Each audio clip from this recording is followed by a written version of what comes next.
नमस्कार। आज 16 मई है, गुरुवार का दिन। पटना से छपे हिंदी के प्रमुख अखबारों में झारखंड के मंत्री आलमगीर की गिरफ्तारी की खबर प्रमुखता से ली गई है।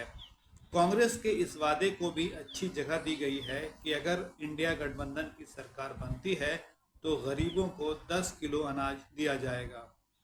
बिहार के विश्वविद्यालयों में फरवरी से वेतन नहीं मिला है, इसकी रिपोर्ट राजभवन को दी गई है। और दुबई में प्रॉपर्टी खरीदने में भारतीय सबसे आगे हैं, ये खबर भी आज के अखबारों की प्रमुख खबर है। अब इन खबरों को विस्तार से जानते हैं। आलमगीर आलम ग्रामीण विकास मंत्री हैं झारखंड के। ये जो आरोप है उन पर वो है ठेकों में कमीशन खोरी और मनी लॉन्ड्रिंग का। इससे पहले ईडी ने 2 दिन तक उनसे पूछताछ की थी। उनकी गिरफ्तारी का मामला इससे पहले चीफ इंजीनियर वीरेंद्र राम की गिरफ्तारी से जुड़ा है, जो मनी लॉन्ड्रिंग में पकड़े गए हैं। आलमगीर आलम को आज कोर्ट में पेश किया जाएगा और उनकी रिमांड की मांग करेगा ईडी। हाल ही में ईडी ने मंत्री के पीए संजीव लाल और संजीव के सहायक जहांगीर आलम के पास से लगभग 37 करोड़ रुपए जब्त किए थे। ईडी का दावा है कि ये पैसे जो है वो कमीशन खोरी के हैं। अब इस मामले में मंत्री आलमगीर आलम को भी गिरफ्तार कर लिया गया है। आपको पता है कि इससे पहले वहाँ के जो तत्कालीन मुख्यमंत्री थे हेमंत सोरेन, उनको भी ईडी ने गिरफ्तार किया था। हालांकि उनका मामला मनी लॉन्ड्रिंग से जुड़ा जरूर है, लेकिन इससे अलग है। तो कुल मिलाकर पूर्व सीएम हेमंत सोरेन और वर्तमान मंत्री आलमगीर 2 मंत्रियों को इस तरह से ईडी ने गिरफ्तार किया है झारखंड के। और ये मामला जो है अब काफ़ी राजनीतिक रूप लेगा और इस पर बहस शुरू होगी कि झारखंड के 2 लोगों को, 2 मंत्रियों को ईडी ने क्यों गिरफ्तार किया। चुनावी मौसम है और वादे किए जा रहे हैं। इस सिलसिले में कांग्रेस अध्यक्ष मल्लिकार्जुन खड़गे और समाजवादी पार्टी के अध्यक्ष अखिलेश यादव ने एक संयुक्त प्रेस कॉन्फ्रेंस आयोजित की। उस प्रेस कॉन्फ्रेंस में खड़गे ने कहा कि उनकी राजनीतिक जीवन की ये सबसे बड़ी लड़ाई है कि जो चुनाव हो रहा है उसके बारे में उन्होंने कहा कि ये 2 विचारधाराओं का चुनाव है। एक तरफ गरीबों के लिए लड़ने वाली पार्टी है, दूसरी तरफ अमीरों के लिए काम करने वाली पार्टी।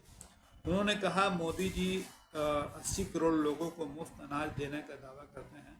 प्रधानमंत्री नरेंद्र मोदी के बारे में ये बात उन्होंने कही, लेकिन खड़गे का कहना है कि मोदी ने ये नहीं बताया कि ये जिस कानून के तहत, यानी ये खाद्य सुरक्षा कानून के तहत ये अनाज दिया जा रहा है, उस कानून को यूपीए सरकार ने ही लाया था। उन्होंने कहा कि इंडिया गठबंधन की सरकार आई तो 5 किलो की जगह 10 किलो मुफ्त अनाज दिया जाएगा। ये मुफ्त अनाज को वोट पाने का एक बड़ा हथियार माना जा रहा है और अब कांग्रेस ने कहा है कि वो 5 किलो के बदले 10 किलो अनाज देगी अगर इंडिया गठबंधन की सरकार बनती है तो। अब विश्वविद्यालयों की चर्चा करते हैं। विश्वविद्यालयों में फरवरी से वेतन नहीं है। राजभवन ने रिपोर्ट मांगी थी इस बारे में सभी कुलपतियों से, क्या स्थिति आर्थिक ये बताएं वो।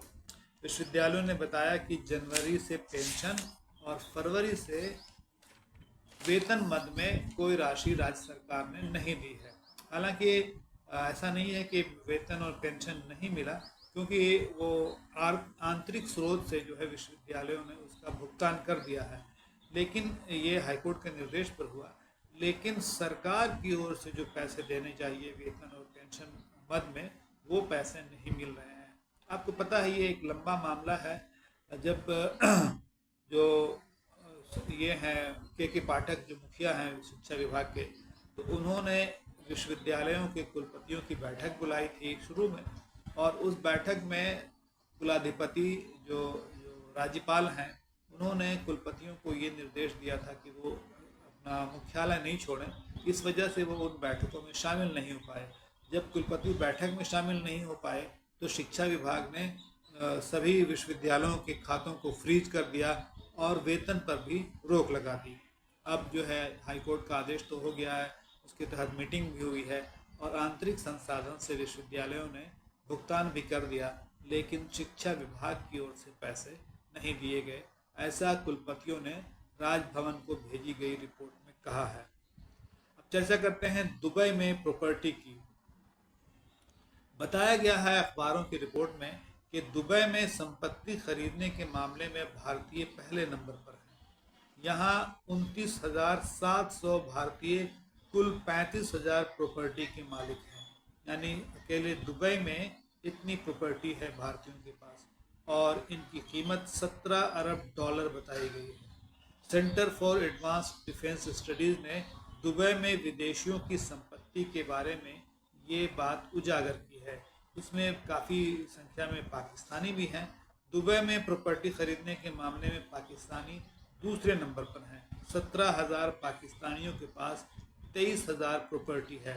और तीसरे नंबर पर हैरतअंगेज तौर पर ब्रिटेन के लोग हैं। ब्रिटेन के लोग भी यहाँ आकर संपत्ति खरीद रहे हैं। इस रिपोर्ट को दुबई अनलॉक्ड का नाम दिया गया है, और इस प्रोजेक्ट में दुनिया भर के पत्रकारों ने काम किया, तब जाकर ये रिपोर्ट आई है। और अब इस रिपोर्ट के आने के बाद पाकिस्तान के बड़े बड़े नेताओं और सैनिक अधिकारियों के बारे में पता चला है कि उन्होंने दुबई में प्रॉपर्टी खरीदी है। हालांकि भारत इस भारतीयों के जो संख्या है उस सूची में सबसे ज़्यादा है, लेकिन भारत में किन प्रमुख लोगों ने वहाँ ज़मीन खरीदी है इसका पता अखबारों से नहीं चल पाया। अब कुछ अन्य खबरों की चर्चा करते हैं। प्रधानमंत्री नरेंद्र मोदी ने महाराष्ट्र के नासिक में भाषण दिया। चुनावी भाषण में उन्होंने कहा कि कांग्रेस केंद्र सरकार के बजट का 15% अल्पसंख्यकों को देना चाहती है। प्रधानमंत्री नरेंद्र मोदी ने ये बात कही और मुसलमानों का भी उल्लेख किया। आपको पता है कि उनसे ये सवाल किया गया था कि वो हिंदू मुसलमान क्यों करते हैं अपने चुनावी भाषणों में, तो उन्होंने इससे इनकार किया था कि वो हिंदू मुसलमान की बात करते हैं। हालांकि एक बार फिर उन्होंने एक ऐसा बयान दिया है जिस पर विवाद खड़ा हो सकता है। न्यूज़ क्लिक एक प्रमुख न्यूज़ पोर्टल है, उसके संपादक को गिरफ्तार किया गया था दिल्ली पुलिस के ज़रिए, और वो तिहाड़ जेल में थे। लेकिन कल सुप्रीम कोर्ट के आए फैसले के बाद उन्हें तिहाड़ जेल से रिहा कर दिया गया है। उनकी गिरफ्तारी यूएपीए के तहत हुई थी, और उन पर आरोप था कि उनकी जो संस्था है उसे चीन मदद कर रहा है। अब सुप्रीम कोर्ट ने कहा है कि उनकी गिरफ्तारी अवैध है और इसलिए उन्हें रिहा किया गया। मौसम की चर्चा करते हैं। बिहार में गर्मी एक बार फिर बढ़ रही है।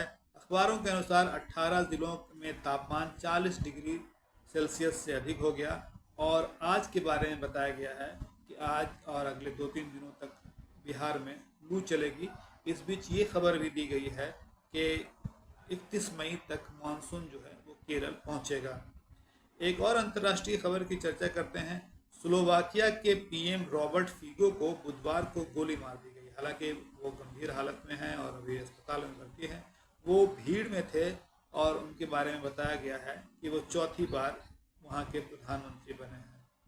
एक अच्छी खबर है बिहार से कि मिड डे मील में अब बच्चों को, जो सरकारी स्कूल हैं वहाँ के बच्चों को दूध भी मिलेगा।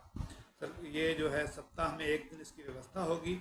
ये प्रोग्राम 1 जुलाई से शुरू होगा और 150 ग्राम दूध देने की बात सामने आई है। और अंत में एक सुखद खबर ये है कि पीएमसीएच से जो बच्चा चुराया गया था, जो नवजात बच्चा 10-11 दिन का था, उसे चुरा लिया गया था, तो उस बच्चे को पुलिस ने बरामद कर लिया है, और इस मामले में उस महिला की गिरफ्तारी हुई है जो इस बच्चे की चोरी में आरोपित की गई थी। पुलिस ने दिलचस्प कहानी बताई कि वहाँ पड़ा एक जो रैपर था किसी रेस्तरां का, जिसमें उस महिला ने खाना लाया था, तो उस रैपर के पते से और सीसीटीवी से मिले फुटेज के आधार पर उस महिला को गिरफ्तार किया गया।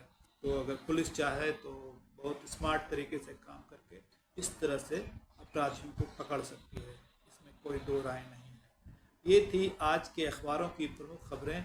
उम्मीद है ये कार्यक्रम आपको पसंद आया होगा, और आप चाहें तो इसे शेयर कर सकते हैं, ज़्यादा से ज़्यादा लोगों तक पहुंचा सकते हैं, ताकि उन्हें महज 10 मिनट में अखबारों की प्रमुख खबरों की जानकारी मिल सके। उनके पास पूरा समय नहीं है। तो आपसे अखबारों की खबरों के साथ फिर मुलाकात होगी। तब तक के लिए शुक्रिया।